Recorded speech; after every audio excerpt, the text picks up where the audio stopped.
Komunikasi lewat chatting ya. Kita komunikasi lewat chatting. Iya. Oke. Untuk soal nomor 27. Kata hubung yang tidak tepat digunakan pada paragraf di atas adalah, nah, bagi yang belum mendownload PDF, ini mah prediksi 1 mah masih sesuai dengan buku ya. Oke, yang punya versi cetak atau sudah di-print silakan. Langsung bisa juga di sini ya, langsung bisa juga melihat di presentasi atau bisa juga ngeliat di buku. Ini kita masih bahas prediksi 1 nomor 27. Kata hubung yang tidak tepat digunakan pada paragraf di atas adalah, jadi jangan baca dulu paragrafnya, kalian baca dulu teksnya, lalu kalian lihat yang ditanya adalah kata hubung gitu. Yang ditanya adalah yang tidak tepat. Jadi berhati-hati di situ. Nah, sekarang silakan dilihat akhir-akhir ini kalimat 1, sedangkan kalimat 2, yang kalimat 3, namun kalimat 4 karena kalimat 5. Manakah yang penulisannya tidak tepat atau penggunaannya tidak tepat? Silakan dijawab di chatting. Oke, Eldiva sudah menjawab. Yang lain minimal 3 orang deh, yuk.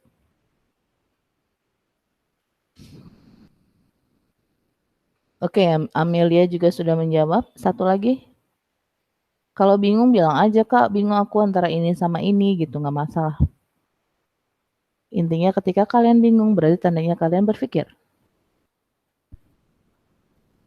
Ayo, satu lagi.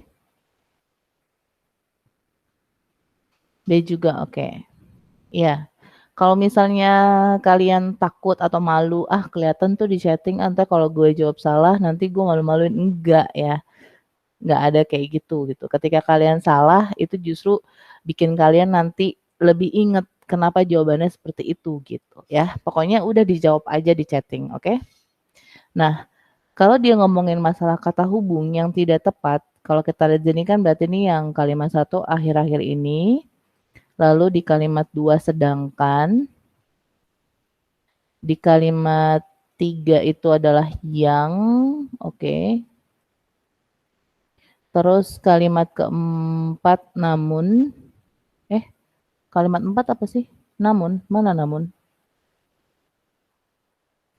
Kalimat 4 namun ya? Nggak ada namun.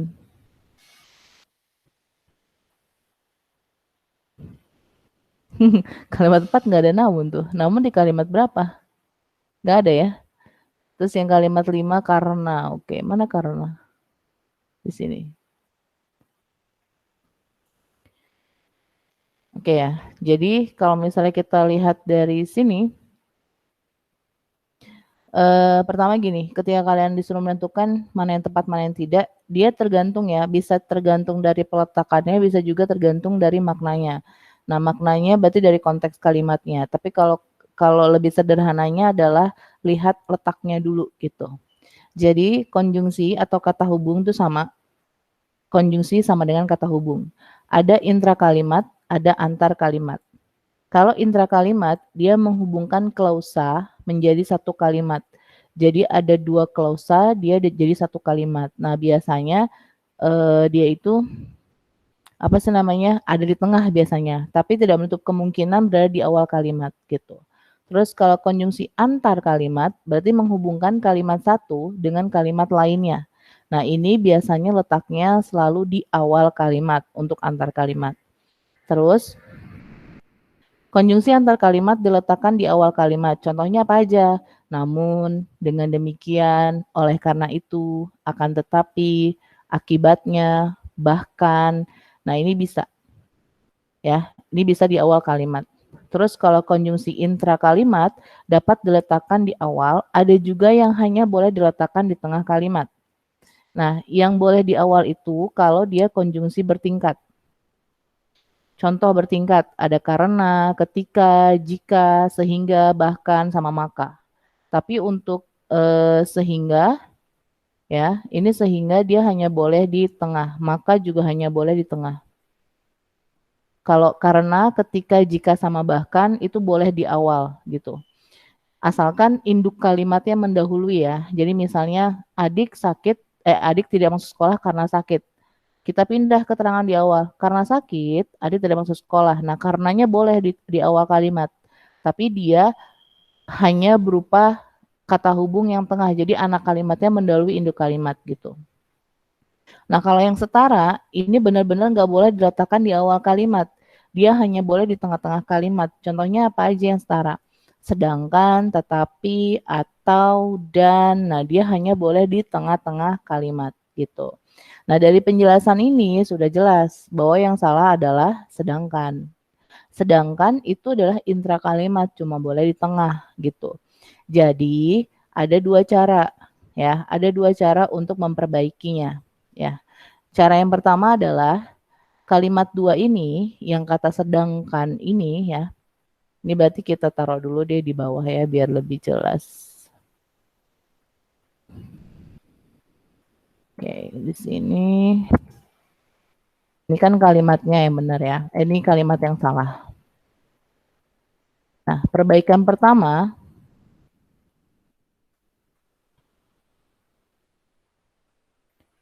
sedangkannya diganti. Bentar.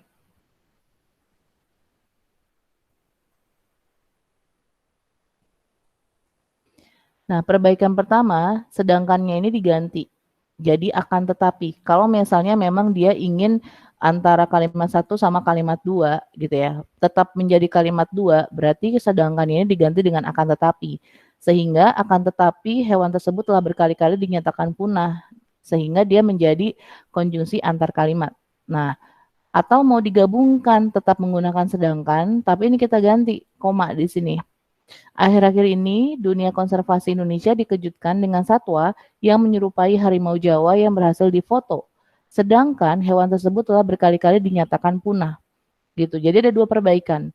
Kalau mau tetap menjadikan sebagai kalimat dua, berarti kita ganti menjadi konjungsi antar kalimat.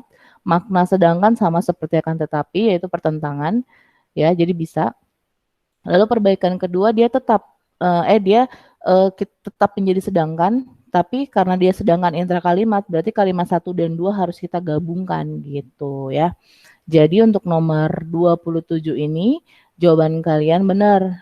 Jawabannya adalah yang B, bravo. Nah, mungkin ya menurut kakak, yang D ini kenapa namun? Mungkin tadinya ini tuh namun. Mungkin, tadi ini namun. Kalau di sini namun, dia jadi salah gitu, jadi namun. Karena namun itu hanya boleh di awal. Jadi ini kita ganti tetapi ya. Tetapi pada kalimat satu. Nah, itu tidak ada kesalahan kalau dia pakainya tetapi. Ya. Jadi untuk nomor 27 jawabannya adalah B. Ada pertanyaan untuk konjungsi intra kalimat maupun antar kalimat? Atau ada yang beda jawaban? Silakan diajukan ya. Kalau sudah lewat juga nggak apa-apa. Lanjut ya, nomor 28. Manakah penulisan bilangan yang tepat di antara kalimat-kalimat berikut? Nah, penulisan bilangan ini ada di PUWEBI, pedoman umum ejaan bahasa Indonesia. Jadi kalau dia nanyanya bilangan ya udah fokusnya adalah penulisan bilangan. Bilangan itu bisa ditulis dengan angka atau huruf. Nah, peraturan mau pakai angka atau huruf itu ada di peraturannya bilangan di PUEBI tersebut gitu. Jadi kalau misalnya nanti kalian temukan ada kesalahan huruf kapital ataupun huruf miring misalnya ya, nah itu nggak ngaruh pada jawaban. Karena kan yang dia nanya itu fokus ke penulisan bilangan. Oke? Nah, sebelum kakak jelaskan lebih lanjut, mungkin ada yang sudah tahu atau sudah pernah baca PUEBI? Peraturan penulisan bilangan seperti apa dan sehingga kalian bisa tahu jawabannya yang mana. Silakan. Manakah penulisan bilangan yang tepat? Oke. Manakah penulisan bilangan yang tepat di antara kalimat-kalimat berikut?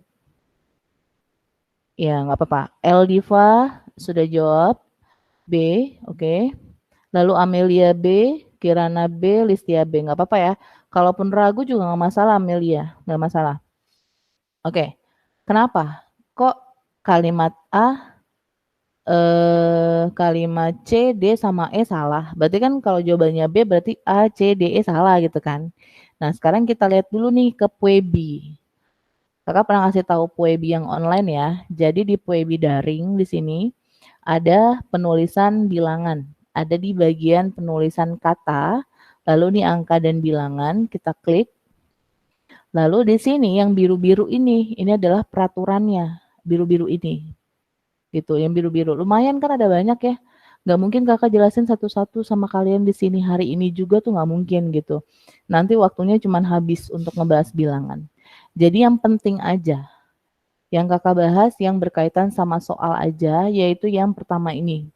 Bilangan dalam teks yang dapat dinyatakan dengan satu atau dua kata ditulis dengan huruf, kecuali jika dipakai secara berurutan seperti dalam perincian. Oke, ini kita kopas, kita masukkan ke dalam sini. Jadi ini peraturan bilangan dalam Puebi.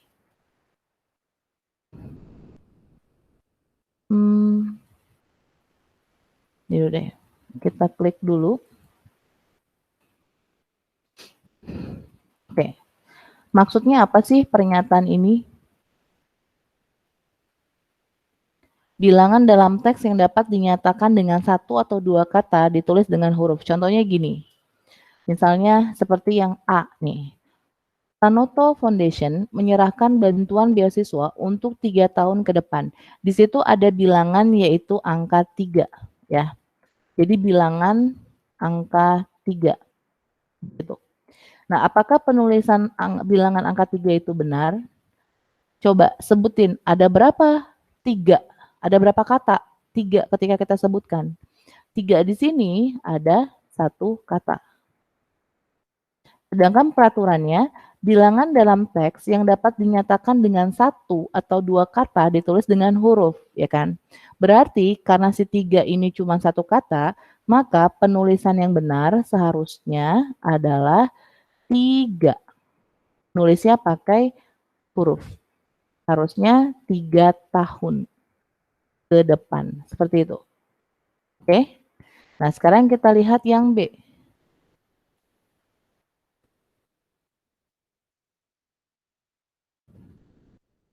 Yang B di situ, krisis ekonomi pada periode yang lalu setidaknya menyebabkan 125 juta penduduk dunia mengalami kemiskinan. Di situ ada bilangan 125, ya kan? Ada berapa kata? Ada 125. Ada 4 kata.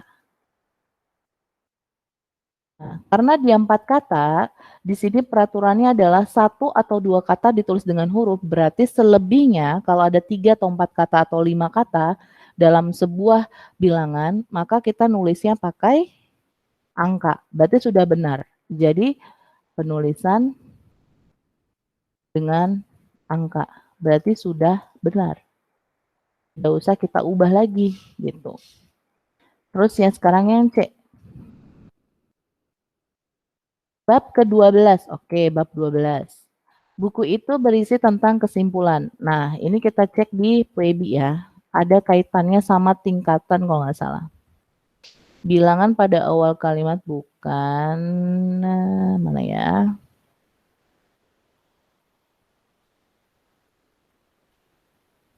Bukan. Nah ini. Penulisan bilangan tingkat dapat dilakukan dengan cara berikut. Seperti ini. Ini kita kopas dulu, kita masukkan ke sini.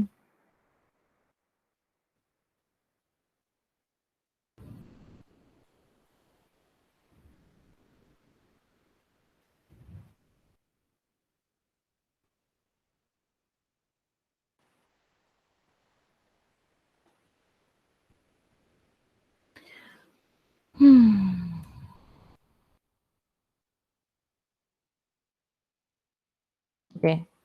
Penulisan bilangan tingkat dapat dilakukan dengan cara berikut. Misalnya, abad XX, abad 20, abad ke-20, abad ke-20. Nah, jadi kan karena ini tingkatan kan, bab ke-12 buku itu berisi tentang kesimpulan.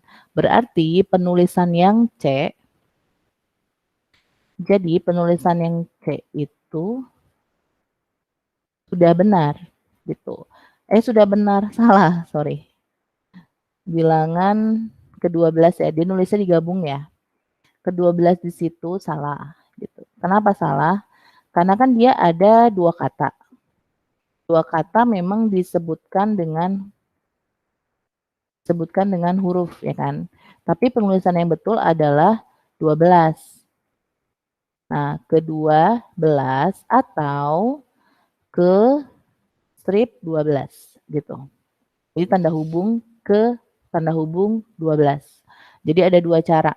Seperti yang ini kan Perang Dunia Kedua. Jadi kedua kalau dia angka maka pakai strip, pakai tanda hubung. Kalau misalnya dia pakai huruf ya, kedua spasi belas. Jadi penulisan seperti itu. Ada dua cara. Terus yang D juga berkaitan dengan ini, pertemuan bilateral keempat. Nah, penulisan keempat di sini ada abad. Jadi kalau Romawi ya, karena yang D itu berhubungan sama dengan bilangan Romawi, maka penulisannya tidak perlu menggunakan imbuhan ke. Ya, kalau kata dosen kakak sih, kenapa nggak perlu ke? Karena angka Romawi itu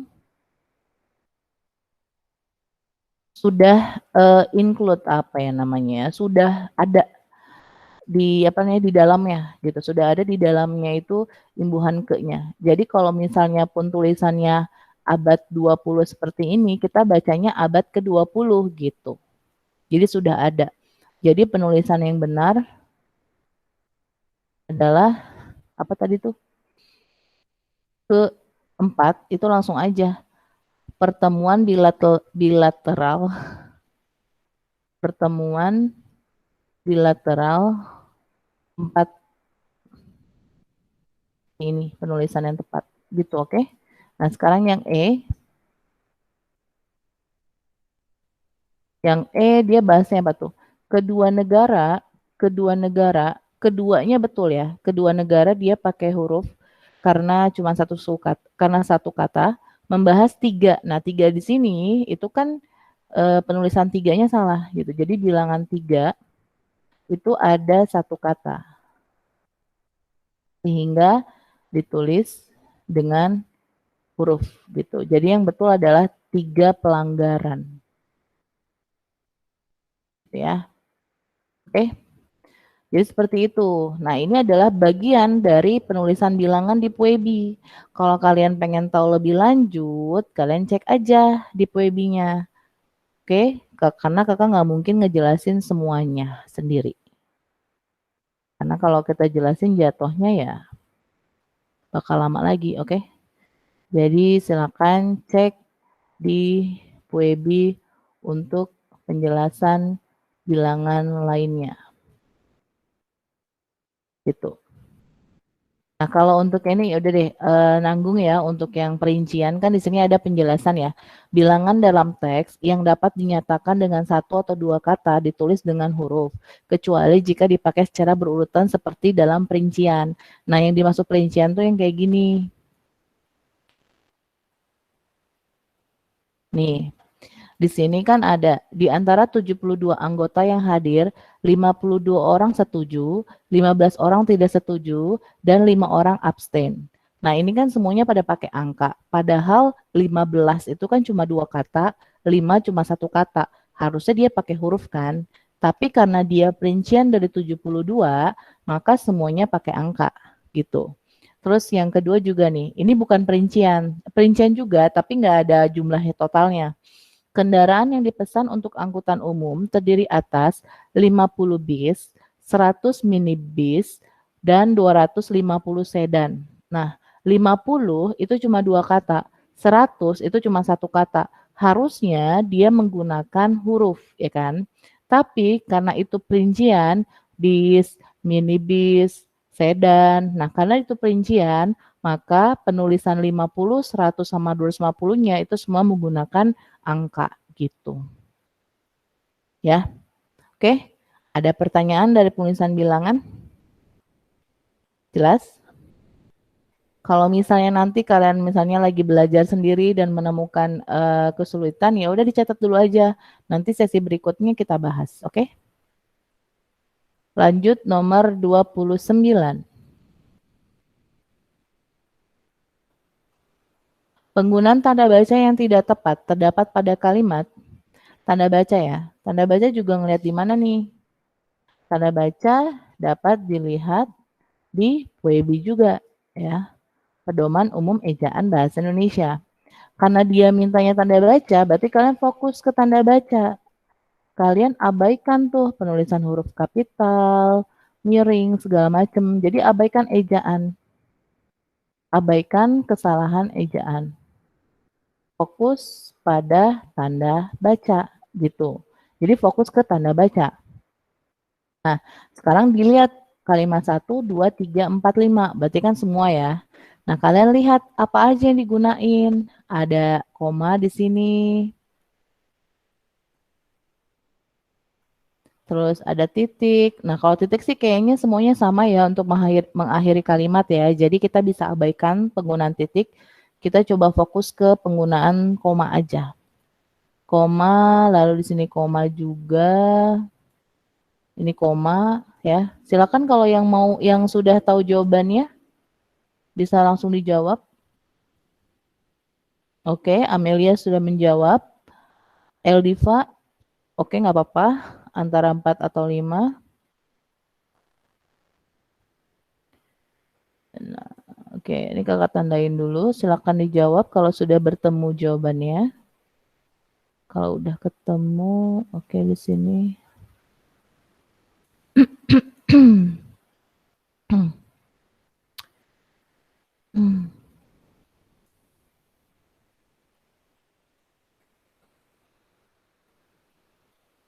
Oke, jawabnya B semua ya. Eldiva bingung antara 4 dan 5. Oke. Kalau kalimat 2 kenapa salah? Yang jawab B banyak tuh kan? Nah, coba salah satu kalian sebutkan kenapa kalimat 2 itu ada kesalahan tanda koma. Contohnya adalah oke. Taunya begitu ya, alasan yang bahasa linguistiknya bingung ya. Oh, koma setelah contohnya. Kenapa nggak boleh ada koma setelah contohnya? Ada yang tahu nggak? Kenapa tidak boleh ada koma setelah contohnya itu? Kalau Eldiva kenapa kalimat 4 dan 5 bingung? Kenapa salah di kalimat 4 dan 5? Oke, Fredrik sama Kirana bilang karena ada adalah. Oke. Ya, jadi benar, salahnya di situ. Nah, alasannya juga udah ada adalah, iya boleh. Oke. Jadi gini, kenapa kalimat 2 itu salah? Karena antara subjek dan predikat itu nggak boleh koma. Itu alasannya. Iya ada adalah. Nah, adalah itu posisinya sebagai predikat gitu kan. Contohnya itu sebagai subjek. Ya. Jadi di kalimat 2 ini kita pindahin dulu ke bawah ya biar lebih enak. Di sini harusnya kan enter dulu deh. Nah, contohnya ini adalah subjek gitu kan. Contohnya adalah subjek di sini.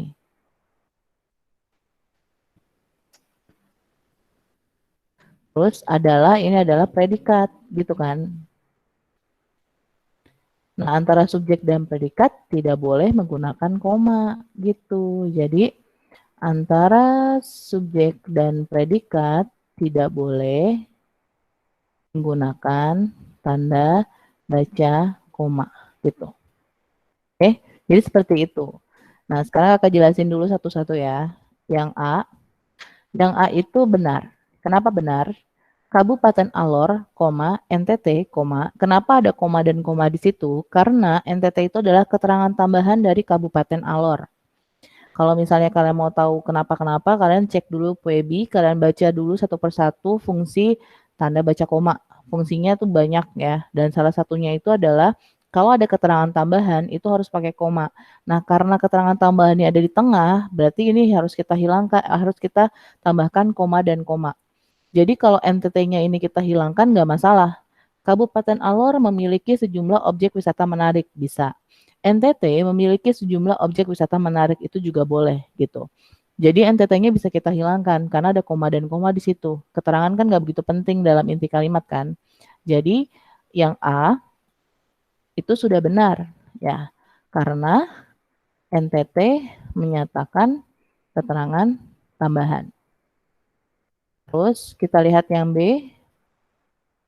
Yang B kalimat kedua itu salah karena subjek dan predikat tidak boleh dipisahkan tanda koma. Oke. Nah, sekarang yang kalimat 3. Mana kalimat 3? Ini dia. Selain itu, koma. Nah, selain itu kan dia keterangan kan di awal kalimat. Nah, kalau ada keterangan di awal kalimat itu boleh pakai, boleh enggak. Tapi alangkah baiknya kalau kita pakai. Kenapa? Untuk supaya enggak ambigu gitu kalimatnya. Jadi koma setelah itu betul. Alor juga memiliki laut, terumbu karang. Nah, koma-koma di sini kalau lebih dari perinciannya itu lebih dari 2, maka memang wajib ada koma sebelum dan. Kalau cuma 2, itu nggak boleh pakai koma.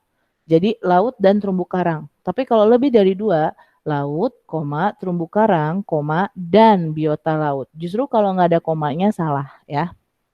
Jadi untuk kalimat 3 yang C, ini penulisannya sudah benar. Di awal kalimat ada keterangan apa namanya tuh disarankan menggunakan koma. Lalu jika ada perincian dalam kalimat lebih dari 2 perincian seharusnya wajib menggunakan koma. Gitu ya. Sekarang yang D. Air laut yang bening, bersih, dan biru dihuni karang dan ikan warna-warni. Nah, kalau misalnya kalian bingung, Kak, ini efektif atau tidak ya? Itu nggak masalah. Yang ditanya adalah tanda bacanya, benar apa enggak gitu. Jadi kalian jangan terkecoh. Kalau kalian merasa kayaknya ini nggak efektif deh, kok ada dan lagi misalnya. Nah, itu sebenarnya nggak masalah karena yang dia tanya adalah tanda baca, bukan konjungsi, bukan kalimat efektif. Jadi intinya adalah kalian harus fokus pada pertanyaan. Kalau dia nanya tanda baca, fokusin ke tanda baca, oke? Jadi untuk nomor 4 ini, untuk tanda bacanya tidak ada kesalahan. Air laut yang bening, bersih, dan biru. Nah, karena perinciannya lebih dari 2 ya, itu memang harus pakai koma. Betul. Jadi yang D ini sudah benar. Rincian lebih dari 2. Terus yang E, banyak wisatawan mancanegara seperti dari Eropa, Amerika, dan Asia berkunjung ke Alor. Nah, di sini mungkin aneh, kok ada koma di sini ya, gitu kan. Padahal kan berkunjung bukan perinciannya. Nah, kalau kita ngelihat strukturnya, banyak wisatawan mancanegara itu subjek. Seperti sampai ke Asia itu adalah keterangan tambahan dari wisatawan mancanegara mana aja sih, ada Eropa, Amerika, dan Asia. Berarti sebenarnya kalau seperti dari Eropa sampai Asia kita hilangkan itu bisa. Banyak wisatawan mancanegara berkunjung ke Alor, ya kan? Nah, tadi seperti di kalimat 1, kalau ada keterangan tambahan memang harus pakai koma dan koma. Jadi sebelum seperti sampai sesudah Asia itu memang harus pakai koma di sini. Nah, karena perinciannya lebih dari 2, makanya sebelum dan juga harus ada koma gitu. Oke. Jadi untuk nomor 5, koma dan koma seperti ini memang terkesan banyak berlebihan, tapi dia fungsinya benar. Jadi yang E ini sudah benar karena ada keterangan tambahan ya, keterangan tambahan dan perincian lebih dari 2 gitu.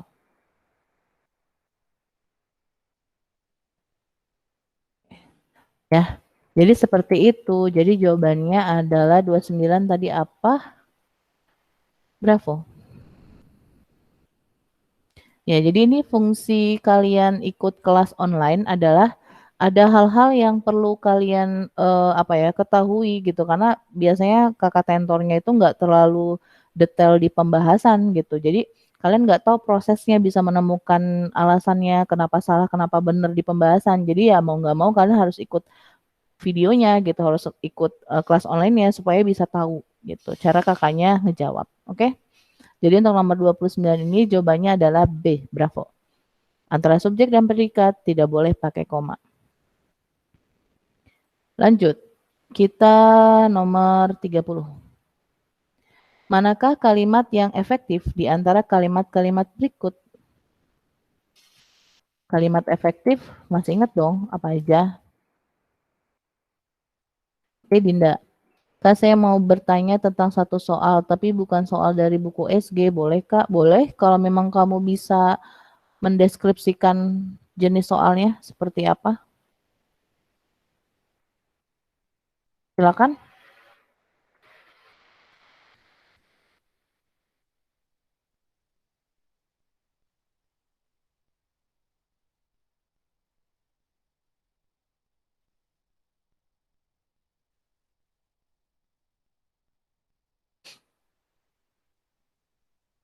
Boleh, Dinda. Mau berbicara di unmute dulu ya.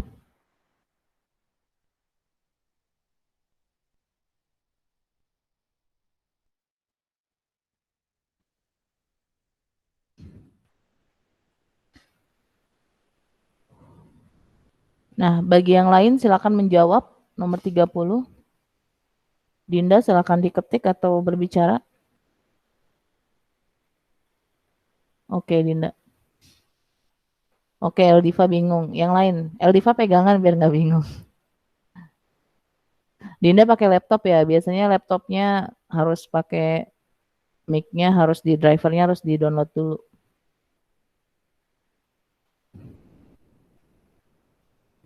Yang lain silakan menjawab ya, sambil nunggu Dinda mengetik.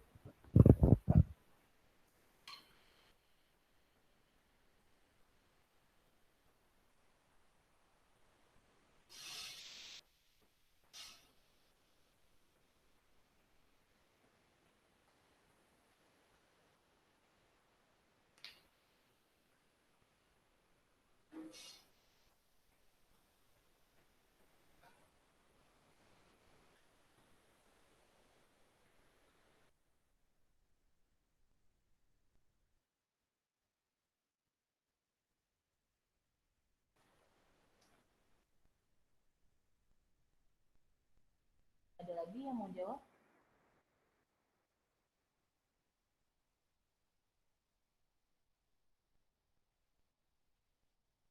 Jadi kalau ada pertanyaan kalimat lupa.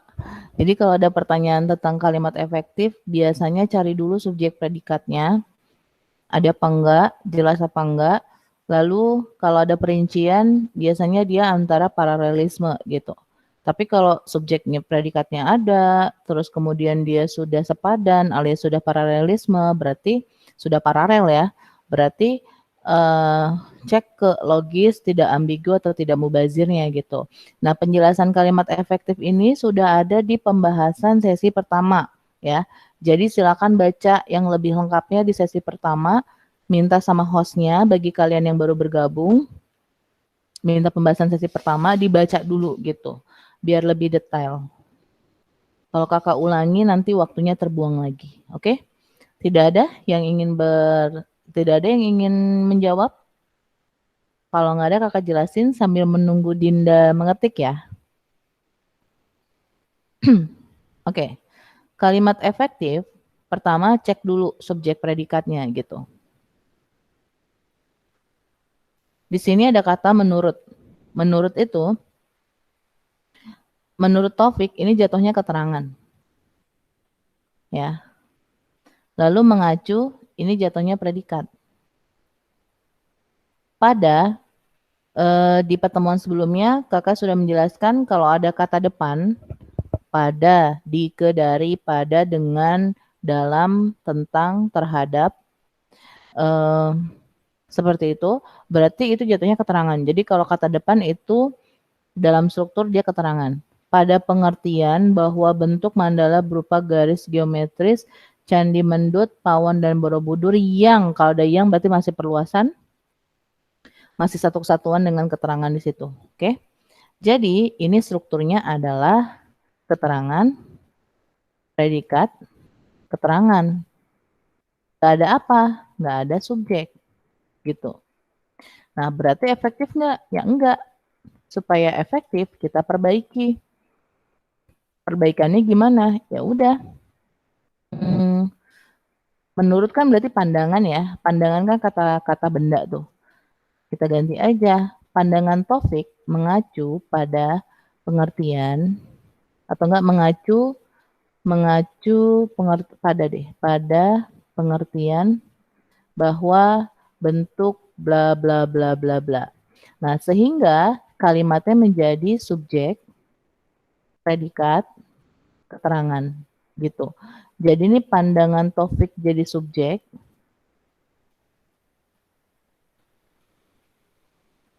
mengacu predikat, pada pengertian itu adalah keterangan. Sampai ke belakang itu keterangan gitu. Oke. Jadi yang A itu dia tidak efektif. Diperbaiki menjadi seperti ini. Yang ditanyakan yang efektif ya. Nah, sekarang yang B. Sebuah sikap hidup yang dalam kehidupan nyata saat ini terasa mahal.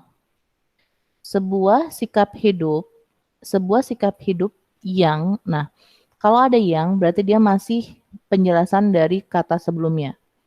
Sebuah sikap hidup yang dalam kehidupan nyata, ini adalah subjek, saat ini keterangan, terasa mahal, ini adalah predikat. Berarti dia posisinya subjek, keterangan, predikat. Walaupun di antara subjek predikat ada keterangan, itu nggak masalah ya. Karena keterangan memang bisa diletakkan dimanapun gitu. Yang penting sebuah kalimat harus ada subjek minimal terdiri dari subjek dan predikat gitu. Kalau nggak ada subjeknya atau nggak ada predikatnya berarti dia nggak efektif. Nah berarti kalimat di sini sudah benar, sudah efektif. Ya udah tuh jawabannya B gitu kan. Tapi karena kakak ingin kalian mengerti secara keseluruhan, maka kakak jelaskan yang CDE-nya, kenapa CDE tidak efektif ya. Nah sekarang yang C. Kalaupun ada, ini adalah keterangan, keterangan apa ya kalau pengandaian berarti ya. Kurang memberdayakan ini predikat. Masyarakat lokal yang sesungguhnya berpotensi mengembangkan daerah itu adalah objek. Jadi ini kalimatnya keterangan, predikat, objek. Nggak ada apanya, nggak ada subjeknya. Berarti dia tidak efektif. Kenapa? Karena tidak ada subjek. Supaya ada subjek, digimanain? Ya ditambahin aja apa ya misalnya ya. Kalaupun ada, mereka mungkin ya. Kita tambahin aja ini apa? Subjek di sini. Entah itu mereka nih contoh ya. Mereka kurang memberdayakan masyarakat lokal yang sesungguhnya bla bla bla bla. Pokoknya ini masih lanjut lah gitu. Nah, ini baru posisinya sudah benar.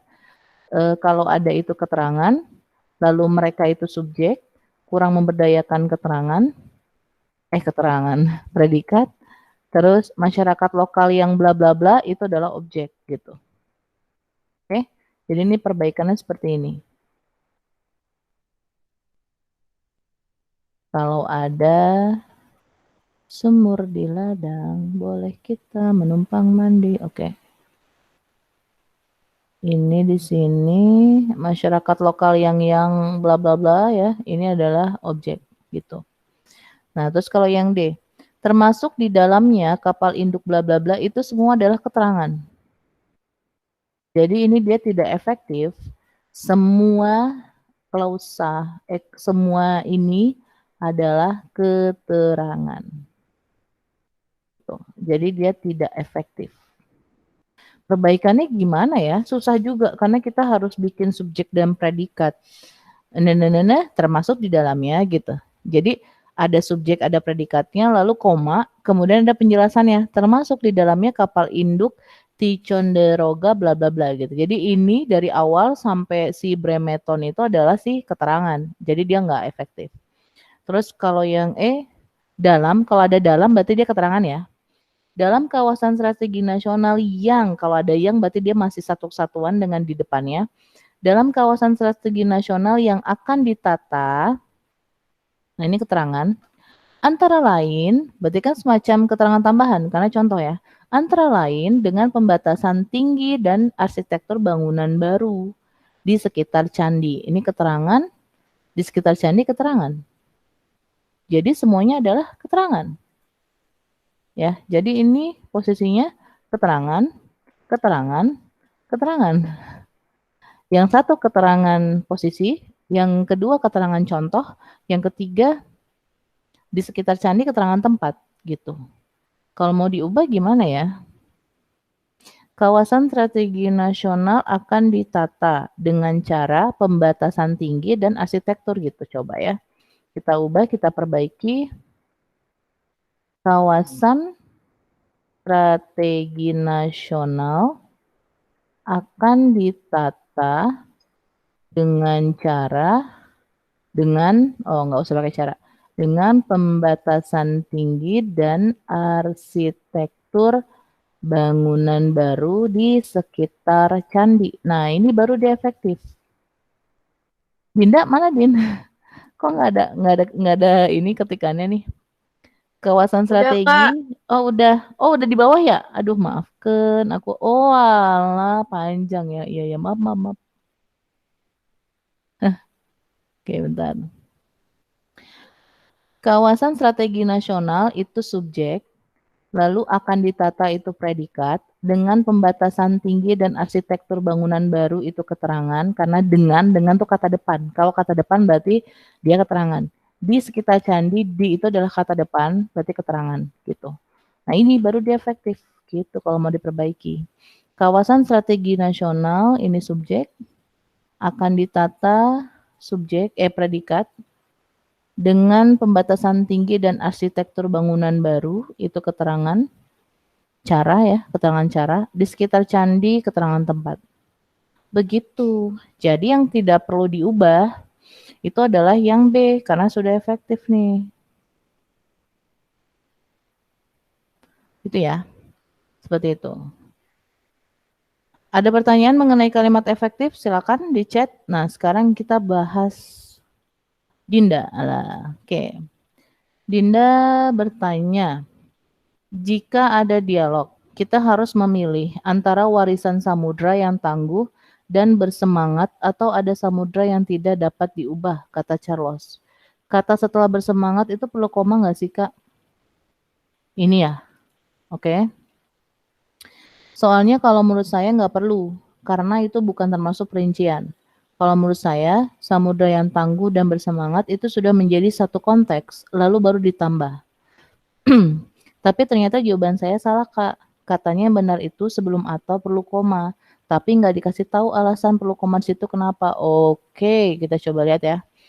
Kita harus memilih antara warisan samudra yang tangguh dan bersemangat atau ada samudra yang tidak dapat diubah. Nah, berarti kan ini ada dua ya perinciannya ya. Kita harus memilih antara apa? Warisan samudra yang tangguh dan bersemangat atau samudra yang tidak dapat diubah gitu kan maksudnya. Nah kalau ada dua, berarti kan perinciannya cuma dua. Kalau perinciannya cuma dua, berarti dia nggak perlu koma gitu. Kalau misalnya dia pilihannya ada tiga, misalnya kita harus memilih warisan samudra yang tangguh dan bersemangat, samudra yang tidak dapat diubah, atau bla bla bla. Misalnya seperti itu. Baru kalau perinciannya lebih dari dua, itu pakai koma. Gitu Dinda. Jadi jawaban kamu betul, harusnya sih nggak perlu koma. Tapi kalau misalnya jawaban di TO lain itu atau di web lain itu bilangnya perlu koma, tapi dia nggak menyebutkan alasannya, ya berarti jawaban dia nggak spesifik kan, gitu. Tapi itu cuman TO di ini kan ya, TO di luar yang istilahnya tuh nggak resmi kan ya. Oke, bukan SG kan ya? Dia tryout di tempat lain kan, iya. Jadi memang, kunci jawabannya salah berarti, harusnya nggak boleh harusnya nggak usah pakai koma, karena kan perinciannya walaupun dia pilihan kan tapi perincian kan, karena perinciannya cuma 2, A atau B, bukan A, B atau C. Nah, kalau A, B atau C baru sebelum sebelum atau pakai koma.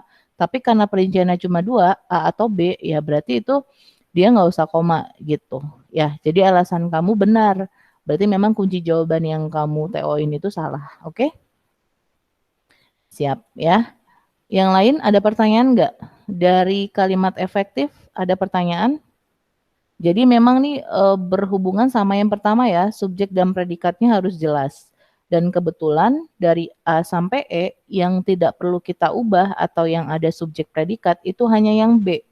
Yang A itu tidak ada subjek, yang B itu tidak ada subjek, yang delta itu hanya berupa keterangan, yang E juga hanya berupa keterangan gitu. Oke. Nomor 30 selesai. Prediksi 1 berarti selesai. Kita lanjut ke prediksi 2. Nah, untuk prediksi 2 ini, untuk siswa SG yang pernah mendapat buku proses UTBK dan SIMAK UI, kalau kalian perhatikan prediksi 2 dan 3-nya itu untuk soal bahasa Indonesia itu sama.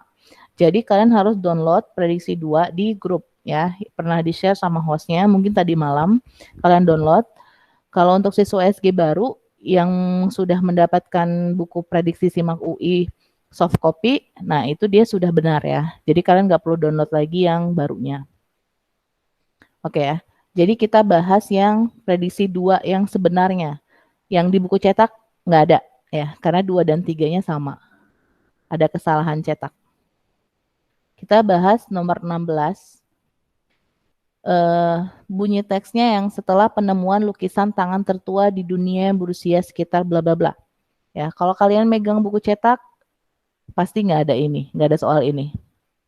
Oke? Kita lihat dulu pertanyaannya, jangan langsung dibaca ya, ngabisin waktu, oke? Pertanyaannya apa? Inti pesan.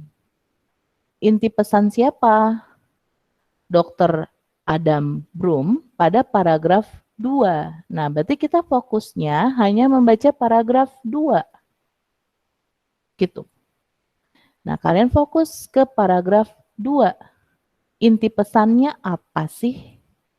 Mungkin kalau berdasarkan pernyataan yang sesuai, ada beberapa pernyataan yang sesuai sama teksnya, ada juga yang tidak sesuai. Nah, dari beberapa pernyataan yang sesuai itu, kita ambil dari semuanya sebenarnya si Broom ini mau ngomongin apa sih gitu. Coba dibaca, lalu kalian jawab dulu.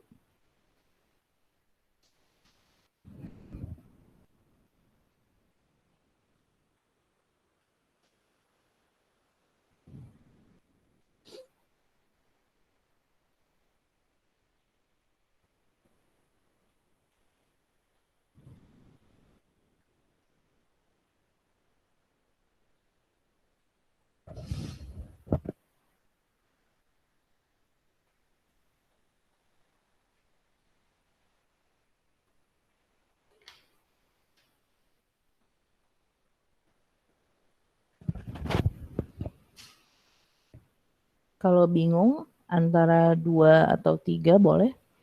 Misalnya yang sesuai sama teksnya yang sesuai yang mana sih gitu kan. Nah, dari beberapa pernyataan yang sesuai itu kira-kira kita cari intinya gitu. Lihat aja yang A dulu tuh. Dr. Adam Broom yakin akan menemukan pembuat lukisan purba yang berusia 40.000 tahun. Apakah sesuai dengan paragraf 2? Oke, Kirana sudah menjawab.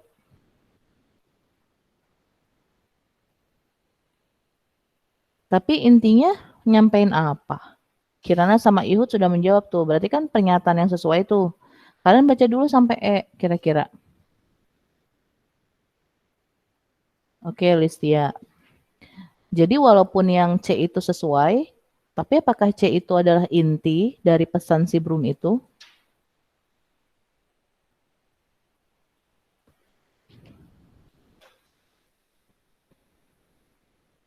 Oke, Listia sama Dinda, Kirana, Ihud sudah menjawab, ya.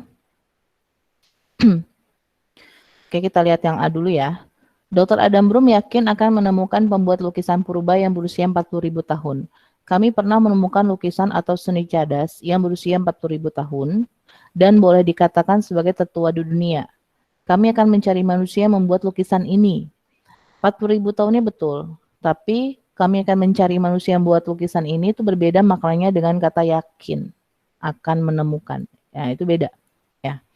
Jadi pernyataan yang A salah, tidak sesuai dengan kalimat 4 dan 5. Nah, sekarang kita lihat yang B. Lukisan atau seni cadas yang ditemukan Dr. Adam Broom dapat dipastikan berusia 40.000 tahun. Di paragraf 2 ini memang disebutkan bahwa pernah menemukan yang berusia 40.000 tahun dan boleh dikatakan sebagai tertua. Pernyataannya memang bukan hampir ya, mendekati benar ya, tapi di situ tidak ada, di sini kan bilangnya dapat dipastikan kan. Dapat dipastikan berusia di sini. Nah, sedangkan di B-nya itu nggak ada keyakinan untuk itu. Dia cuma bilang bahwa berusia 40.000 tahun dan boleh dikatakan sebagai tertua gitu. Jadi pernyataan B ini kurang benar. Ya, terus kalau yang C, lukisan yang ditemukan Dr. Adam Broom adalah lukisan tertua di dunia. Di sini bilangnya apa? Sebagai tertua, boleh dikatakan. Ada kata boleh dikatakan. Dia sesuai memang. Sesuai dengan kalimat ke berapa? Kalimat pertama ya. Kalimat 1 gitu. Tapi apakah inti gitu kan? Nah, sekarang pernyataan yang D. Dr. Adam Broom dari Griffith University adalah pemimpin penelitian di Maros. Nah, di sini bilangnya salah satu pemimpin penelitian ini di Maros. Oke. Kalau dibilang pemimpin bisa sih, cuman yang paling tepat adalah salah satu ya. Yang paling tepat adalah salah satu dari pemimpin gitu. Terus kalau pernyataan yang E,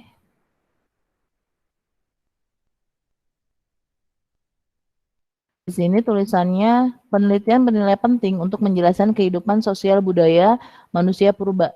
Nah, di sini bilangnya apa? Penelitian ini nantinya akan mempunyai nilai penting. Ada kata nilai penting di sini untuk menjelaskan bentuk-bentuk kehidupan manusia purba yang pernah tinggal di wilayah ini. Misalnya, kehidupan budaya dan sosial mereka. Nah, ini sesuai. Kalimat keberapa tuh? Kalimat ke-6. Ya. Nah, berarti untuk yang sesuai itu adalah C sama E kan. Nah, antara C sama E dia mintanya tuh inti pesannya. Ini kan omongannya si Dr. Broom kan. Nah, si Dr. Broom ini ingin menyampaikan bahwa ada lukisan usia 40.000 tahun atau dia ingin menyampaikan ada sebuah penelitian yang nantinya menjadi mempunyai nilai penting gitu. Apa yang mau disampaikan? Kalau di sini kan dia hanya pernyataan gitu kan. Gue nemuin nih lukisan usianya 40.000 tahun.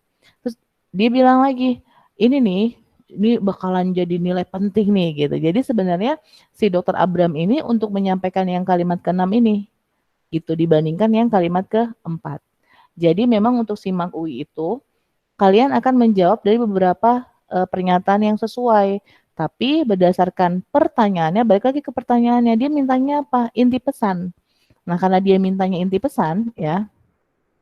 Jadi yang berupa inti pesan itu lebih ke pernyataan yang C ini, gitu, dibandingkan yang C. Jadi walaupun yang C itu sesuai, tapi kalau dia nanyanya inti pesan, ya jawabannya adalah yang E, gitu. Oke? Jadi jawabannya E. Oke, lanjut. Nomor 17. Penggunaan tanda baca yang tidak tepat terdapat pada kalimat 13789. Oke, 1 kita copy dulu. 3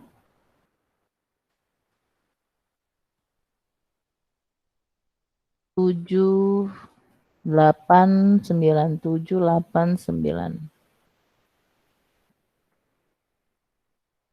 Nah, silakan dijawab. Penggunaan tanda baca koma katanya. Penggunaan tanda baca doang. Tanda baca itu ada di Puebi ya.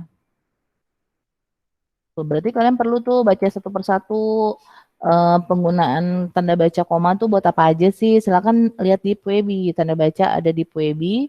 Kalau di sini sih dia tanda bacanya ada apa aja ya?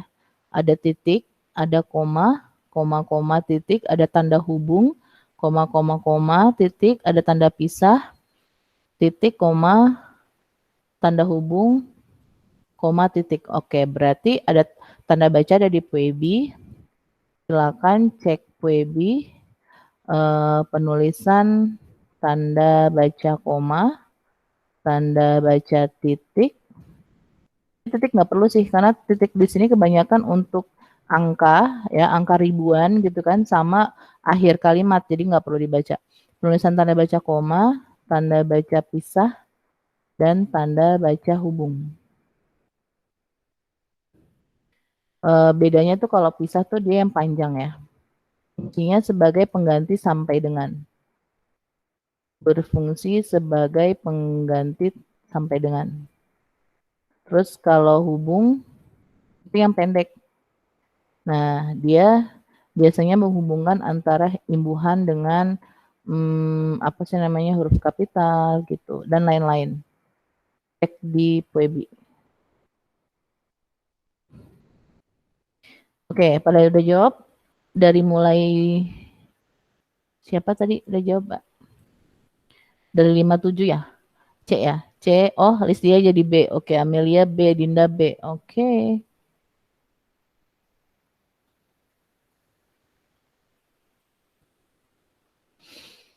Udah, nggak ada lagi. Nomor berapa ini? Nomor 17. Oke. Kita lihat dulu ya. Setelah penemuan lukisan tangan tertua di dunia yang berusia sekitar 40.000, di sini titik betul, karena ribuan tahun, koma. Nah, ada kata setelah di sini. Setelah berarti dia menyatakan keterangan ya. Karena ada keterangan di awal kalimat, maka dia perlu koma. Jadi penulisannya sudah benar. Keterangan di awal kalimat. Menggunakan koma setelahnya. Oke. Jadi yang A betul. Tidak ada kesalahan. Yang ditanyakan yang salah ya, yang tidak tepat. Yang B. Saat ini, nah ini ada koma di sini, boleh ada, boleh enggak ya. Karena di bagian kalau kalian baca penggunaan tanda baca koma di awal kalimat kalau ada ini seperti inilah setelah bla bla bla ini boleh ada, boleh enggak. Tapi supaya kalian tidak menjadi salah tafsir, makanya perlu koma gitu. Jadi kalau di sini nggak ada koma pun nggak masalah. Saat ini ribuan artefak batu, tulang belulang, dan, nah koma di sini betul, karena perincian lebih dari 2. Jadi harus ada koma sebelum dan. Ingat ya, ada koma sebelum dan, kalau perinciannya lebih dari 2. Temuan lainnya dalam proses analisis tim arkeologi Indonesia Australia. Nah, Indonesia Australia ini memang untuk tanda baca ini tuh kayak belum ada penjelasannya di Puebi gitu kan. Tapi kalau yang kakak lihat dari mungkin di UTBK ya pernah ada penyanyi dan penulis ya kan. Sepertinya dia menggunakan pengganti dan itu sebagai strip deh, sebagai tanda hubung gitu. Sedangkan kalau misalnya ini dia pakai sampai dengan, kan maknanya bukan sampai dengan kan? Tim arkeologi Indonesia sampai dengan Australia kan nggak seperti itu. Beda hal kalau misalnya saya berkendara dari Bandung sampai dengan Jakarta. Baru Bandung sampai dengannya itu diganti sebagai tanda pisah. Bandung, tanda pisah, Jakarta. Tapi kalau misalnya Indonesia Australia, nah di situ tuh maksudnya bukan sampai dengan, ya kan? Makanya fungsinya bukan pisah di situ. Bisa dikatakan sudah benar menggunakan tanda hubung gitu. Jadi tanda baca di sini sudah benar semuanya. Perincian lebih dari 2 dan penggunaan tanda hubung menggantikan dan gitu. Ini boleh. Soalnya apa ya? Memang di PUEB belum dijelasin secara detail gitu. Sekarang kita lihat yang 7. Ekskavasi saat ini Jadi di sini ada kata ekskavasi saat ini. Di sini ada koma setelah kata saat ini.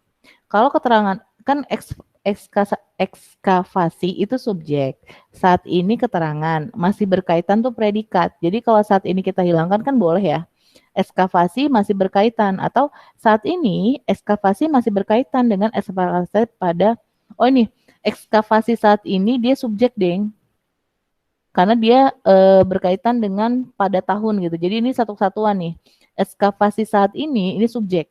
Masih berkaitan predikat. Nah, antara subjek dan predikat boleh pakai koma nggak?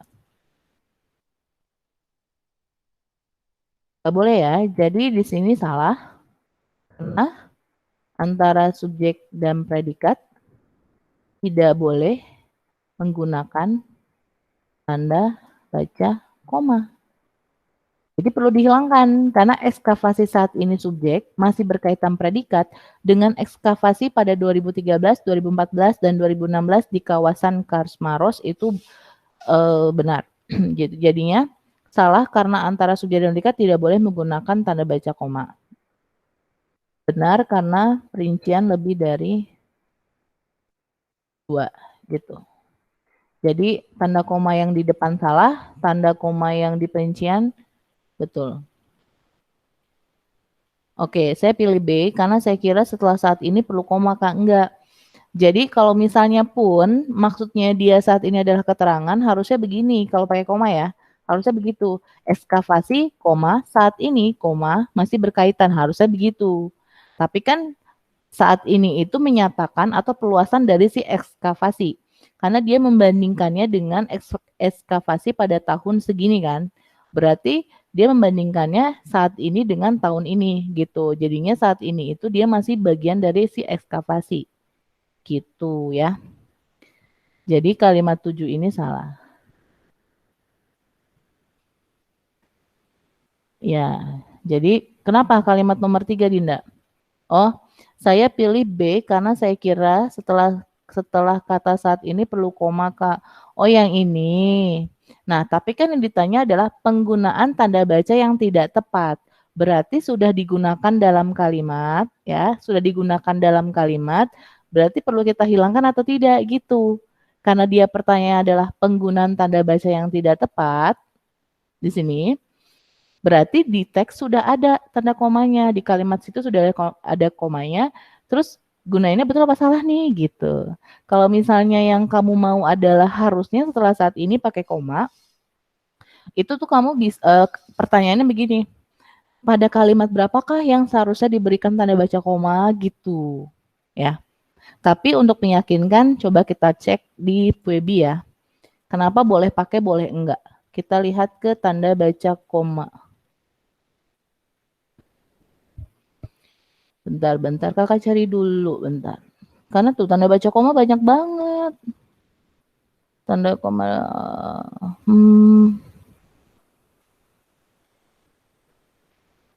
banyak say, jangan sedih tuh kan.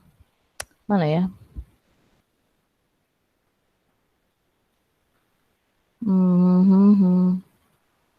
Bukan. Aduh sedih aku. Kemana ya? Ah ini. Bukan. Tanda baca di beberapa kata menggunakan kalimat seperti. Mana sih?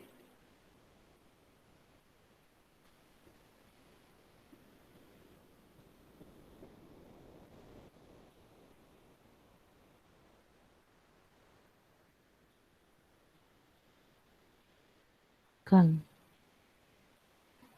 Nah ini. Tanda baca koma dapat dipakai di belakang keterangan yang terdapat pada awal kalimat untuk menghindari salah baca atau salah pengertian. Bedakan dengan yang lain. Yang lain itu bilangnya tanda koma dipakai untuk mengapit. Tanda koma dipakai sebelum angka desimal. Nah, sedangkan di sini tanda koma dapat dipakai di belakang keterangan yang terdapat pada awal kalimat untuk menghindari salah baca atau salah pengertian. Contohnya, dalam pengembangan bahasa, koma, atas perhatian saudara, koma, seperti itu. Jadi, kalau di sini ada kata dapat, berarti kan bisa boleh pakai, boleh enggak. Tapi daripada salah baca, digunakan koma setelah keterangan kalau berada di awal gitu. Jadinya karena ada kata dapat di sini dimiringkan ya kan. Sedangkan yang lain nggak ada tuh. Yang lain cuma kata dipakai, dipakai, dipakai. Berarti kan kalau dipakai wajib. Tapi kalau dapat di situ seolah-olah membolehkan. Boleh pakai, boleh tidak gitu. Jadi kalau misalnya setelah saat ini itu dia nggak ada koma, nggak masalah. Oke? Jadi setelah koma nggak masalah. Dan lagi pula yang ditanya adalah penggunaan tanda baca yang tidak tepat. Berarti kalimat tersebut sudah ada tanda bacanya. Nah, yang salah yang mana? Gitu ya. Karena dia minta seperti itu, jadi kalimat 3 ini sudah benar. Nah, kalimat 7 baru dia salah gitu. Untuk kalimat 8 2013 sampai 2015 betul. Nah, ini yang dimaksud dengan tanda pisah ya, yang ini ya. Berfungsi sebagai pengganti sampai dengan. Kita ganti aja sampai dengan, bisa apa enggak? Penelitian pada 2013 sampai dengan 2015 itu benar. Berarti nggak perlu diganti. Tidak hanya menemukan lukisan tertua yang berusia 40.000 tahun, koma, tetapi. Nah, sebelum tetapi pakai koma, betul. Kenapa? Karena pertentangan. Jadi, ini sudah benar. Penggunaan tanda pisah dan penggunaan koma sebelum pertentangan itu sudah benar gitu. Oke. Nah, terus kalau yang delta yang E kalimat 9, penghuni gua membuat anting-anting dan manik-manik dari tulang dan gigi mamalia darat endemik Sulawesi. Seperti, nah, pokoknya kalau dia ada keterangan tambahan, kalau ada kata seperti, yakni, yaitu, berarti kan dia ada keterangan tambahan kan? Berarti sebelum seperti, sebelum yaitu, sebelum yakni, itu perlu tanda baca koma. Ya, untuk menandakan bahwa sebenarnya kalimatnya sudah bisa berakhir sampai sini. Penghuni gua membuat anting-anting dan manik-manik dari tulang dan gigi mamalia darat endemik Sulawesi. Selesai. Ya kan? Selesai. Titik di sini pun boleh. Nah, karena dia ada kalimat tambahannya, maka sebelum seperti pakai koma, bukan sesudahnya ya. Jadi kalau misalnya seperti koma, misalnya koma, nah itu salah. Yang betul adalah sebelum seperti, sebelum misalnya, sebelum apa sih namanya? Yakni, sebelum yaitu dia pakai koma. Oke? Jadi tidak ada kesalahan pada kalimat 9. Maka jawabannya adalah yang kalimat 7.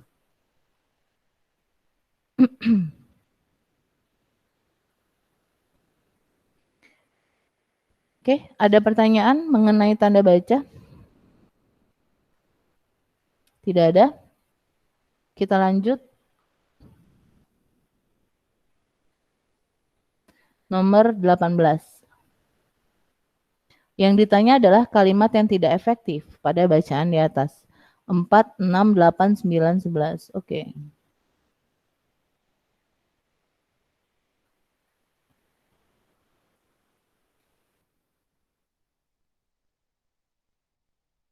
Silakan dijawab kalau sudah menemukan jawabannya.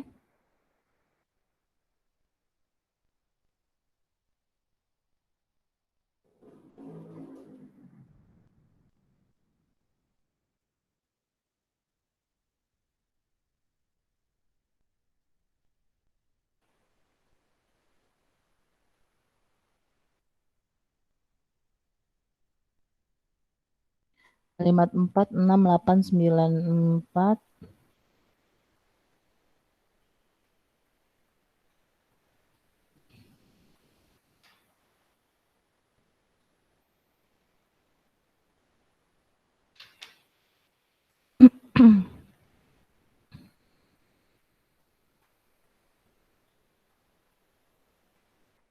Biasanya kalau ada pertanyaan kalimat efektif itu, dia mengacu pada subjek predikat atau paralel. Kalau dia ada perincian, biasanya yang ditanya paralelnya. Tapi kalau misalnya nggak ada, biasanya subjek predikat ya tentuin dulu, ada nggak subjek predikatnya gitu. Biasanya sih gitu, biasanya. Tapi kalau ternyata subjek predikat sudah tepat, dia paralelnya sudah benar, baru kita cek ke logis tidak ambigu atau tidak mubazirnya gitu. Oke, sudah ada yang menjawab. Kirana sudah menjawab. 8. Silakan. 9 dan 11. Oke, 9 dan 11.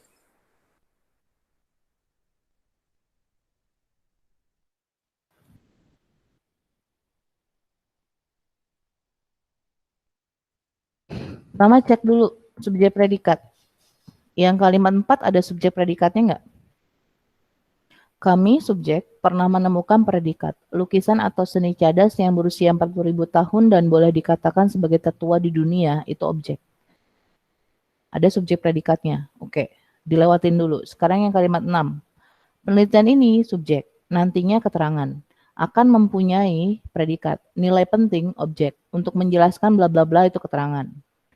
Kalimat 6 ada subjek predikatnya. Kalimat 8. Penelitian, subjek. Penelitian pada 2013-2015 itu subjek. Tidak hanya menemukan predikat. Lukisan tertua yang berusia bla bla bla, tetapi juga, nah itu dia objek. Jadi kalimat 8 pun sudah subjek predikat. Kalau Kirana ngelihatnya di mana? Kenapa yang C tidak efektif?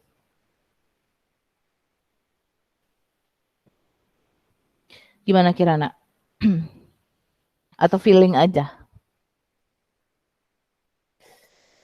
Nah, kalau kalimat 9, penghuni gua, subjek, membuat predikat anting-anting dan manik-manik dari tulang dan gigi mamalia darat endemik Sulawesi itu objek. Seperti babi rusa dan kuskus beruang, itu dia keterangan. Oh, Kirana, saya kira penelitian itu keterangan. Nah, gini, pada 2013-2015-nya memang keterangan. Tapi penelitian, kalau imbuhannya pean sama kean, dia kan kata benda. Kalau kata benda, berarti biasanya dia kalau nggak subjek jadi objek atau pelengkap gitu. Jadi karena di situ di awalnya penelitian, dia subjek. Coba kalau padanya taruh depan. Pada 2013-2015, penelitian tidak hanya menemukan, bisa kan? Jadi pada 2013-2015 itu keterangan, betul. Tapi penelitiannya itu subjek, karena dia berupa kata benda atau nomina gitu ya. Terus biasanya kalau di awalnya dia itu adalah apa sih namanya keterangan, kalau nggak kata depan dia konjungsi, baru di awalnya keterangan. Jadi kalau misalnya dia kata pada penelitian di tahun 2013-2015 baru itu adalah keterangan. Pada penelitian gitu, baru dia keterangan. Tapi karena di situ nggak ada kata depan, nggak ada konjungsi, berarti itu adalah subjek gitu. Oke? Terus kalau yang 11, temuan yang, nah kalau yang kan berarti dia masih perluasan dari kata sebelumnya kan di sini. Berarti membuat arkeolog optimis akan menemukan penghuni atau manusia yang berkaitan dengan lukisan dan perhiasan itu, dia masih perluasan dari temuan. Atau ketika kalian baca ada ketidaklogisan karena menggunakan kata akan di sini. Temuan yang membuat arkeolog optimis akan menemukan penghuni atau manusia yang berkaitan dengan lukisan dan perhiasan itu, nah itu dia bersubjek. Nah, supaya dia ada, berarti kan dia tidak efektif ya. Tidak efektif karena tidak ada subjek, tidak ada predikat, dan tidak logis. Coba aja dibaca, maknanya agak ngaco di situ. Nah, maka kita perbaiki. Perbaikannya bagaimana? Yangnya kita ganti gitu ya. Temuan tersebut membuat arkeolog optimis untuk menemukan penghuni atau manusia yang berkaitan dengan lukisan dan perhiasan itu. Nah, jadinya temuan tersebut subjek, membuat predikat arkeolog itu adalah objek. Arkeolog optimis untuk menemukan, nah dia keterangan gitu. Ya. Jadi untuk kalimat 11 itu dia tidak efektif karena hanya terdiri dari subjek, tidak ada predikatnya. Gara-gara si yang itu kan perluasan ya. Yang di sini tuh perluasan. Jadi dia masih satu kesatuan dengan si temuan.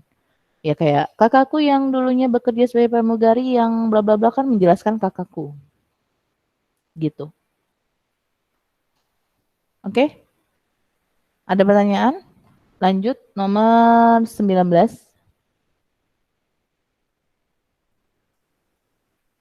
Kata optimis pada kalimat 11 bermakna optimis pada kalimat 11.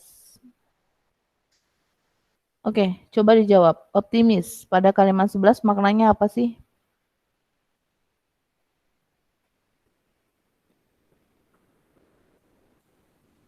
Oke, Dinda E. Kirana A. Ada lagi? Ya, kadang apa yang kita pahami itu adalah pergeseran makna ya. Jadi bahasa itu kan masuk ke dalam budaya. Nah, budaya itu berkembang gitu. Inilah yang membuat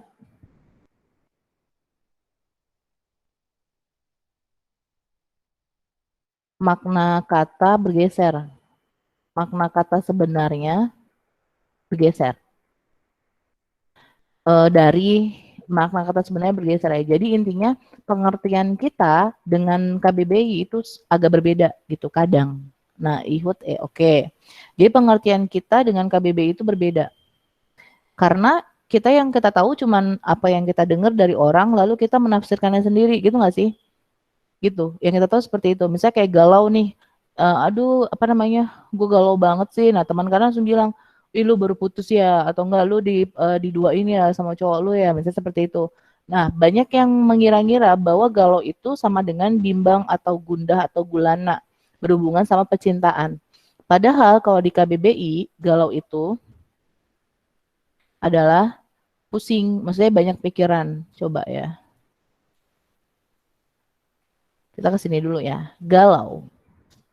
Galau itu adalah kacau tentang pikiran. Jadi misalnya di rumah kamu banyak pikiran, di sekolah banyak tugas, diselingkuhin juga gitu kan. Nah itu galau. Jadi udah bergeser maknanya. Sama seperti optimis. Kita merasa optimis itu apa sih? Optimis itu adalah yakin. Optimis itu adalah berpandangan ke depan, begitu kan? Nah kalau di KBBI, optimis itu adalah orang yang selalu berpengharapan, berpandangan, betul berpandangannya, tapi baik dalam menghadapi segala hal, ya. Jadi, optimis itu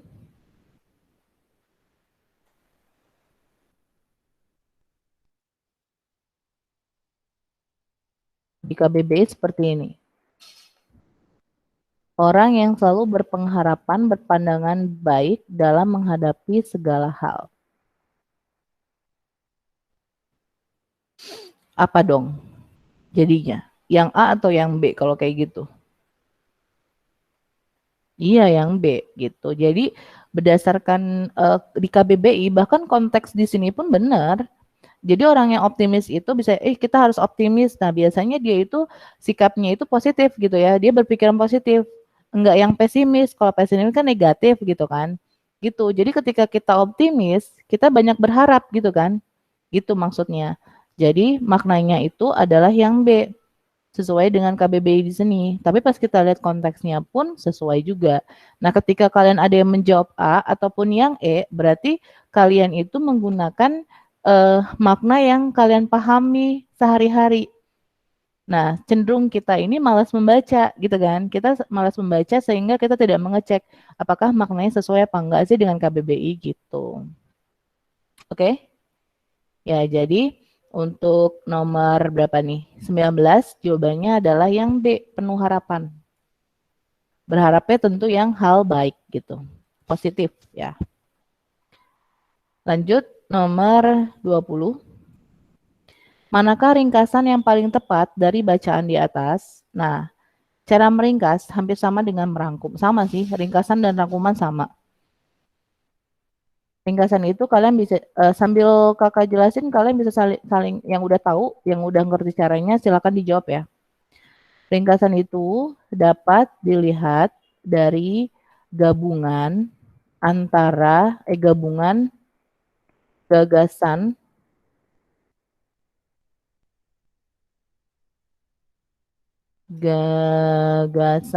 utama paragraf pertama dan paragraf kedua. Gitu. Mencari gagasan utama gampang kan? Caranya adalah mencari kalimat utama. Setelah kalian sudah tahu kalimat utama, cari subjek dan predikat intinya apa. Gitu. Baru deh dari kedua gagasan utama tersebut kalian gabungkan. Maka ketahuan deh jawabannya. Ada yang sudah ketemu? Cari kalimat utama gimana? Kalimat utama ada di awal, akhir paragraf, atau awal dan akhir paragraf ya. Ada 3 tempat. Tapi biasanya di awal paragraf biasanya. Caranya gimana? Kita lihat kalimat 1. Penggunaan pestisida secara spesifik membahayakan populasi lebah madu. Bahkan, berarti dia menambahkan nih kalimat 2. Berarti kalimat 2 menambahkan kalimat 1. Bahkan, paparan terhadap pestisida dikaitkan dengan kepunahan massal pada populasi lebah. Kalimat 3, penelitian terbaru mengungkapkan bahwa sebelum merusak populasi lebah, pestisida tersebut, ya, berarti ada di kalimat 1, mampu menarik perhatian lebah agar mengalami kecanduan. Jadi, kalimat 1 ini adalah kalimat efektif. Kenapa? Karena dijelaskan oleh kalimat 2 dan 3.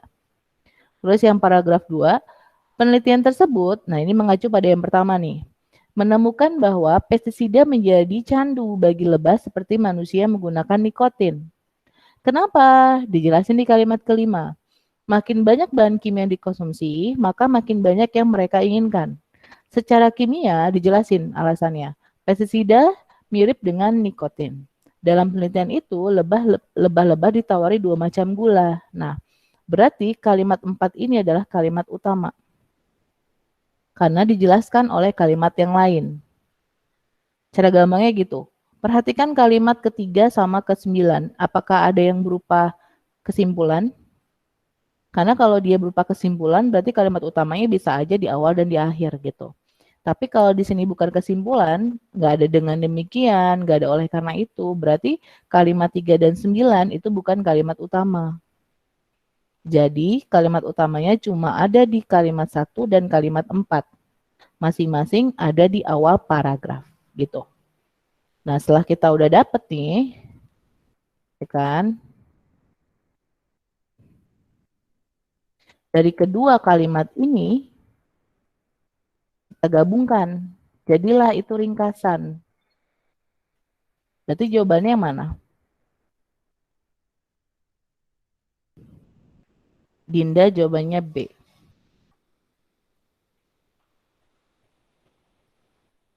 Yang lain?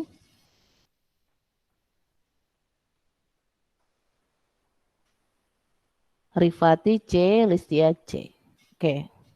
Dari keduanya ya, jangan jadi salah satunya. Penggunaan pestisida secara spesifik membahayakan populasi lebah madu. Penelitian tersebut menemukan bahwa pestisida menjadi candu bagi lebah seperti manusia menggunakan nikotin. Ya udah yang ada hubungan dua-duanya. Kita lihat yang A. Pada awalnya lebah tampak tidak menyukai pestisida, namun tidak. Terus yang B, salah satu jenis pestisida yang berbahaya bagi lebah adalah ini, betul. Yang bekerja seperti nikotin bagi manusia, nggak ada. Karena di sini harusnya lebih ke candu. Jadi cara nentuinnya itu, subjeknya apa sih? Penggunaan pestisida membahayakan populasi lebah. Intinya itu. Yang kedua, penelitian tersebut menemukan bahwa pestisida menjadi candu. Intinya itu. Bukan seperti itu kan berarti keterangan tambahan. Jadi ini nggak perlu kita masukin. Ya, jadi cari dulu subjek dan predikat inti dari masing-masing kalimat. Nah, setelah kita sudah dapat subjek predikat intinya, berarti kita sudah mendapat gagasan utamanya. Nah, dari gagasan utama tersebut kita gabungkan. Maka jadilah yang C, betul. Pestisida Berbahaya bagi lebah karena mampu menjadi candu bagi lebah dan menurunkan populasi lebah. Oke? Ada pertanyaan dari sini? Jadi intinya, kalau misalnya kalian disuruh mencari gagasan utama, kalian disuruh mencari ringkasan atau rangkuman, atau kalian mau tahu isi paragrafnya apa sih gitu ya, kalian bisa mencari gagasan utama. Caranya adalah biasanya kalau nggak di awal, di akhir. Kalau di akhir bukan berupa kesimpulan, namun seiring dengan, nah ini kan bukan kesimpulan nih, berarti kalimat utamanya di awal, gitu aja gampangnya. Jadi kalau misalnya kalian malas baca banget ya, ya udah, kalau mau nebak ya udah di awal kalimat, di awal paragraf, sorry, gitu.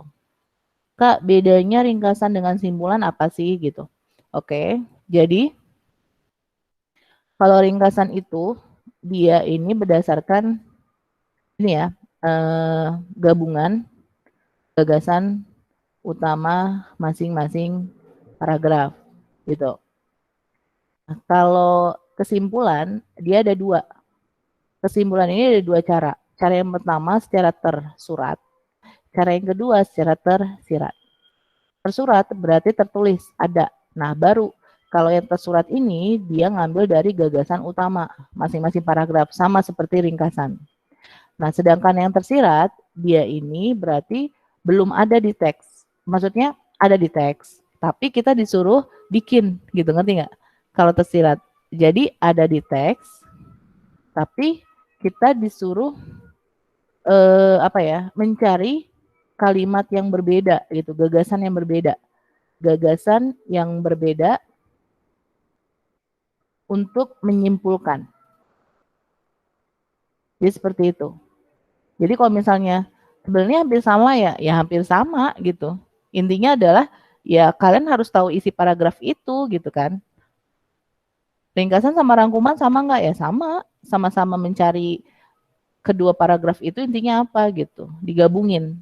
Tapi kalau kesimpulan sama ringkasan bedanya lebih ke gini sih, kalau ringkasan udah pasti harus ada semuanya ya. Misalnya ada dua paragraf, ya berarti dia harus nyebutin gagasan utama kedua paragraf.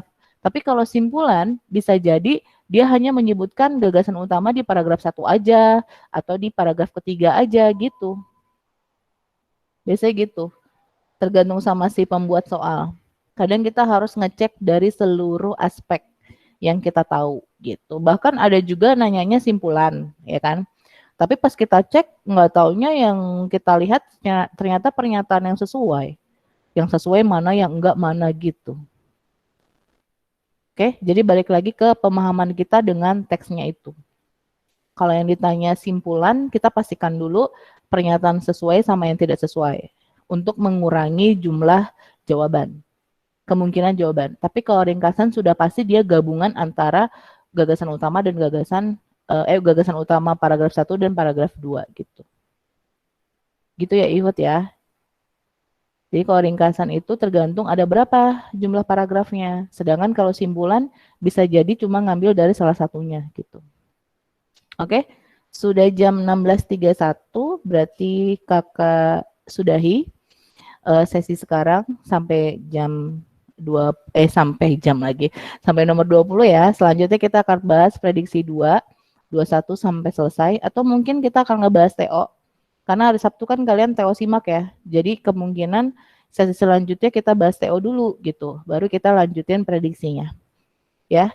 Silakan disimpan pertanyaan kalau misalnya kalian lagi ngerjain dan kalian kesulitan, silakan disimpan pertanyaannya lalu kalian sampaikan di sesi berikutnya. Mohon maaf kalau kakak ada salah. Terima kasih karena kalian sudah menjelaskan. Wassalamualaikum warahmatullahi wabarakatuh. Waalaikumsalam warahmatullahi wabarakatuh. Terima kasih Kalia. Iya, sama-sama Kak. Terima kasih semuanya. Sekarang silahkan kalian istirahat dulu. Nanti mulai lagi sesi ketiga biologi ya. Jam 5 sore. Oke, bye-bye. Baik, Kak.